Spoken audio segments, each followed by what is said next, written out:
The Emancipation Proclamation, right? It's one of those huge historical documents that, we all think we've got a handle on. But the real story of what it was, what it did, and how it did it, man, it's so much more complex, and honestly way more strategic than the simple version we're usually told.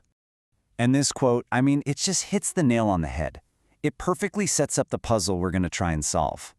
How can something so important, so fundamental to American history, also be something so many of us get kind of wrong? Right, so this is the story we all learned. Abraham Lincoln, with one big stroke of his pen, just poof, frees all the slaves in America on January 1st, 1863.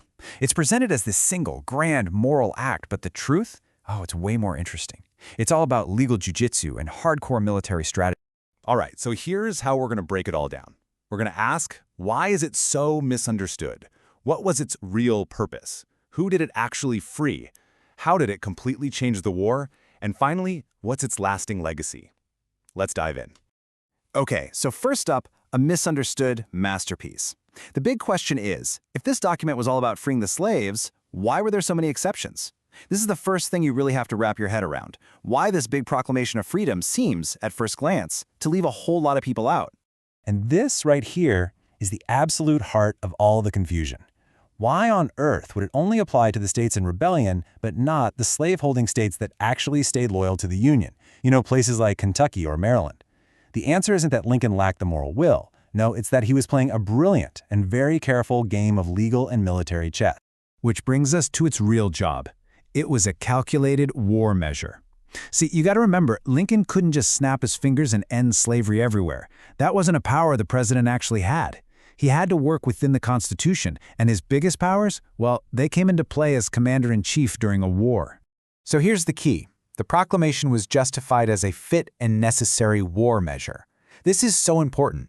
Think about it. The Confederacy was using enslaved people for everything, growing food, building forts, doing all the labor that allowed more white men to go and fight. So by declaring them free, Lincoln was basically seizing the enemy's resources. It was a strategic move designed to cripple the South's ability to fight. And what this did was, well, it changed everything. Immediately. The whole reason for the war, at least officially, transformed. Look at this. Before the proclamation, the #1 goal was simply preserve the Union. But after, bam, a second primary goal gets added: end slavery. The fight to save the country officially became a fight for freedom. Okay, but the timing here is absolutely critical. Lincoln had this thing drafted and ready to go in the summer of 1862. But his cabinet, they told him, whoa, hold on, you can't release this when we're losing. And why not? Because if they did, it would look like a desperate last-ditch effort, a Hail Mary. They needed to issue it from a position of strength. So they waited. And that moment of strength, it came with the Union victory at the incredibly bloody Battle of Antietam. Just 5 days later, Lincoln pulled the trigger and issued the preliminary proclamation. All right, so let's get down to brass tacks. With all these exceptions and the strategic angle, who was actually freed and who wasn't? Well, the answer is pretty specific. Yeah, this table really lays it all out. It was a very targeted approach. It freed enslaved people in the states that were actively fighting the U.S., but, and this is the wild part, it did not free anyone in the loyal border states or even in Confederate areas that the Union Army had already captured. So, you see, it was basically a promise of freedom that could only be delivered by the Union Army. Every single town the Army marched into, freedom marched in right with it. Okay, so even with all those limitations, the proclamation had 3 huge consequences that totally changed the course of the entire war. And these were absolute game changers. First, like we said, the war was now officially about freedom. That made it politically toxic for anti-slavery countries in Europe, like Britain and France, to even think about helping the pro-slavery Confederacy. Second, it blocked that potential foreign aid. And third, and this is massive, it officially authorized the enlistment of black soldiers. It opened the door for African Americans to formally join the fight for their own liberation. And just look at that number, 200,000.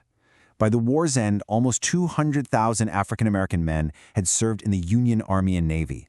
That's not just a small number. That was a critical surge of manpower that arguably helped turn the tide of the entire war.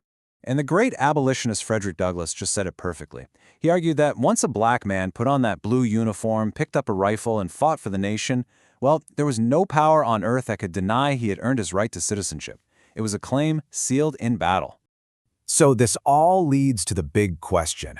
If the proclamation didn't free everyone, what did? What was the final move that made freedom the law of the land everywhere, for good? Well, it really happened in 2 steps. Step 1 was the Emancipation Proclamation in 1863. Think of it as the move that kicked the door down. It changed the war's purpose and made abolition a military goal. But step 2 was the 13th Amendment, ratified in 1865. This was the final word. This is what was written into the Constitution to permanently and officially abolish slavery everywhere in the United States, no exceptions. This is what finally freed the enslaved people in places like Kentucky and Delaware. And Lincoln knew it. He absolutely knew how important this was.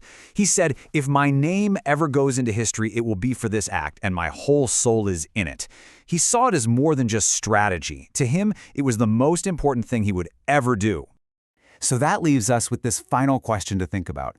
How does seeing the proclamation as a strategic weapon and not just a moral statement change how we view the Civil War? Because ultimately, it wasn't one or the other. It was brilliantly, powerfully both. It wasn't some simple fairy tale decree. It was a masterclass in political and military strategy, using the power of the presidency in wartime to achieve a profound moral goal.